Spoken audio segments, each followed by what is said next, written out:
শোনেন ভাই, বলেন। অনেক তো ভিডিও দেখাইছেন ভাই, আপনার ভিডিওগুলো খুবই চমৎকার হয়, খুবই অসাধারণ হয়।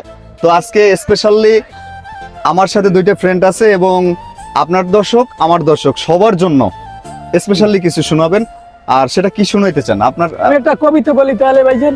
আচ্ছা ঠিক আছে, আপনার আসসালামু আলাইকুম প্রিয় ভাই, আমার একটা কবিতা আপনারা শুনেন। আমাদের গানের কবি, প্রাণের কবি, জাতীয় কবি কাজী নজরুল ইসলাম তার একটি সংকল্প কবিতায় লিখেছেন যে থাকবো না খুব বদ্ধ করে দেখবার জগৎটাকে কেমন করে ঘুরছে মানুষ যুগান্তরে গুণী পাকের।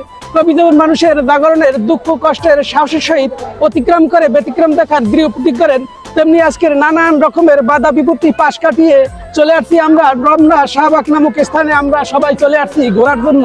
আসলে খুবই ভালো লাগতেছে যে আমাদের বন্ধু বান্ধব একসাথে আসছি সবাই, এই জন্য আমাদের ভালো লাগবে, মনও ভালো লাগে যে আমরা সবাই মিলে ঘুরতে আসছি। সবাই ভালো থাকবেন, সুস্থ থাকবেন এই কামনা করছি। আসসালামু আলাইকুম। অনেক অনেক সুন্দর হয়েছে কবিতাটা, ব্যতিক্রম ধরনী আজকে কিছু শুনতে পাইছি। তো এভাবেই চালাই যাবেন ভাই, দোয়া রইল ইনশাল্লাহ। আর রমনা পার্কে এসে আপনার সাথে দেখা হয়ে সত্যি মনটা ফ্রেশ হয়েছে এবং উৎফুল্ল যে আমার একটা দেশি ভাই। তবে স্পেশালি বলে রাখি যে ভাইয়ের বাড়ি কিন্তু বরিশালে, বরিশাল বিভাগ, পিরোজপুর জেলা, থানা জানি কোনটা? ভান্ডারিয়া থানা। ভান্ডারিয়া থানা। আমার বাড়ি জালাকাঠি, কাঠালিয়া থানা।